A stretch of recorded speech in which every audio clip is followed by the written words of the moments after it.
week, then there's no sense of fear. There's no sense of excitement and anticipation. I want, I get a little, well, I don't get excited because it's a chore to, write.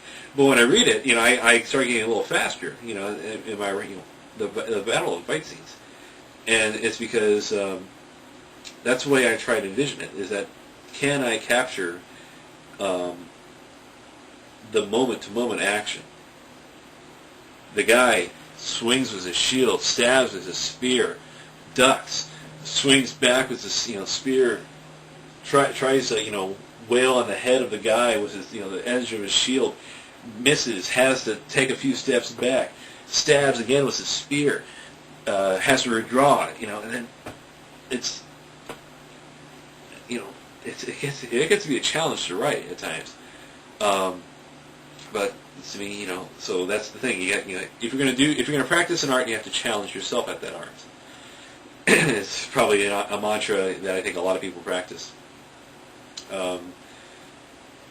So I guess, and that's why the Total War games are a mantra for me, is intensity. But anyways, it's also really helping me envision the stories I want to write, these political war stories.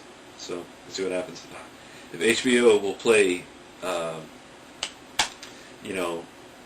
George R. Martin's Song of Fire and Ice, yes. Oh, it's epic. It's gonna be great.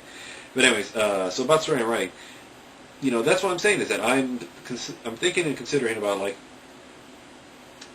how powerful am I going to make these guys, and so what I've been getting on this kick on lately is, all right, well, you are a guy roaming around this environment, this semi-barbaric environment, and it's also a very violent environment. It's like if you're anybody, you go armed.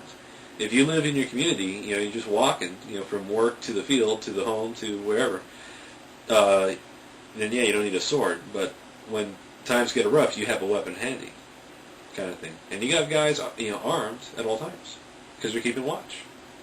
You got a guy at the gate when you walk into the village. There's a tower in the middle of the village, and there's going to be a couple spotter, like at least one spotter up there as well, who's just keeping an eye out. And then the way I wrote it, that the guy in this village, they had 50 soldiers defending.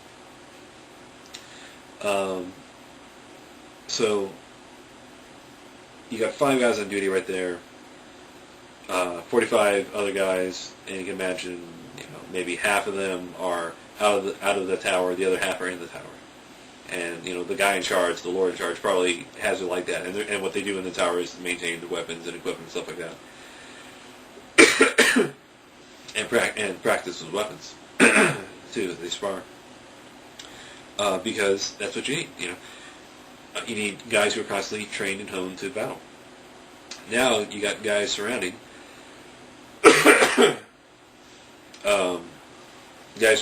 And or say like 300 guys surround the village. So you seal the gates of the village, and they're little, wooden logs. They're sharpened at the ends, and they're wrapped around this village. This is the first battle, siege that happens in my story. So it's like, okay, well, you're here, you're stuck. What do you do? And these kids wander around, and one of them happens upon a wizard. And like, a wizard. You seriously met a wizard. And the guy's like, yeah, check it out, he taught me a trick. And he flicks his thumb on fire. And they're like, oh, and they're like, ah! And it's like, dude, what? All right, teach me that trick. Like, come here, we gotta go see him. We'll see him, and they go talk to this guy. And he's this old kook of a guy. The way I write him is like, he's got this big bushy black beard and and hair. And he's got stuff tied to his hair. This elaborate and crazy as I can conceive him. But still, so just some crazy guy who lives down the street. Yeah, that's kind of guy you see. Yeah, his face painted up. Yeah, maybe. If he's a bit more isolated and he kind of wanted to stay isolated, yeah, he'd paint up his face and just look bizarre. Just do that all the time, and that's because he doesn't want to be bothered. And that's what you can conceive of. Because I even wrote in there that this guy just, This guy doesn't want attention brought to him. If the bad guys come in, all you need to just lock his door and keep them out. They're not going to bother him. And they're going to look at something, they're not going to see anything because it's all kooky, weird stuff. And there's nothing to there's not very little metal even. And so yeah, so. But he's not concerned because they're not going to get in his house. You put a spell, lock him out. So, and it's just the world that these guys would get involved in. So what's going to happen next in the movie? Okay, well they have a fight, but the thing is, well, how are these guys going to fight, and how are they going to survive? So, putting myself in the situation. Well, right. You have 150 guys, 50 of them well-trained, 100 a militia, just basically guys given spears, and luckily they're decent spears, but still, it's a militia. It's like guys just, whatever guys were in this town, in the village, they could, just round up and press into service, and then whatever village, inhabitants, citizens who's decided, all right, I'm going to fight. You have to defend, my, territory, my turf. So it's like, they're pretty on the lean side. They're not going to be too skilled. And here's an invading army, an army that's been conquering. They've conquered several different places. And so, in they come, or here they come. And it's like the last battle of the season, of fall, because, snow's starting to fall, and this is like the last place they're going to take. So it's like, this is make or break, for this little thing, but what's it going to lead to? What's it going to get involved in? And you can see how, these guys just happen to end up on one side of this conflict. And I think what you'll realize eventually is that, well, now they're on the opposite end. They're the invading force. They're the guys taking over.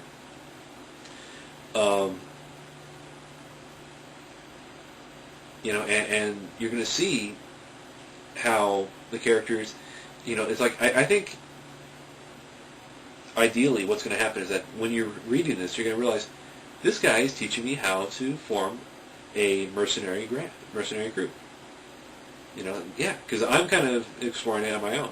But I'm thinking, well, yeah, what is it that you give people to make them do stuff for you? You give them what they want. And if it's not what they want, well, give them something that they will want. Get them hooked on something. Get them, either get them into a drug or get them into a substance or get them into a satisfaction that they will dig, and and just feed it to them. Basically, you control when they can get it and how they can get it. So if you can control how they get the satisfaction, they'll get people to do whatever they want for you. So I think and I hope that if anything, that'll be like one criticism anybody might have is it's too quick, this conversion of these guys going to this world and killing.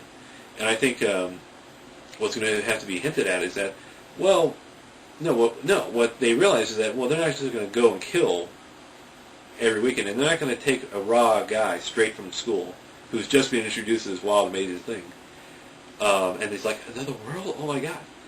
And then they tell him, yeah, by the way, we drink and we whore, we go whoring here, and they're like, what? I can get laid? Yeah, dude. You can get it for free, or you can pay for it. Either way. And it's like, and either way, it doesn't cost. It doesn't cost a thing here. And they're like, so these teenage boys, raging hormones and emotions. What do they do? Yeah. And it's kind of some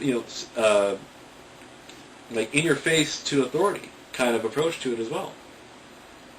And that's the other thing is that what do these guys use? When they discover magic, what's the first thing they learn? Mind control. And why do they do it? To convince their parents to let them come back to this place. What's going to end up, what you'll see right away form is a cult personality around the main character. So it becomes three main characters, and they become, the trifecta or the triumvirate. The guys that are going to drive this group. There's one guy who's the real driver, and that's Jim. And Jim, I need to basically write it in more that, the people that were working for him even, and I think that's what I'm going to have to write in. I've been trying to think about, well, I got to write for their junior year. I got to fill it up. what am I going to fill it up with? Well, all right, relationship of Jim. Jim's got a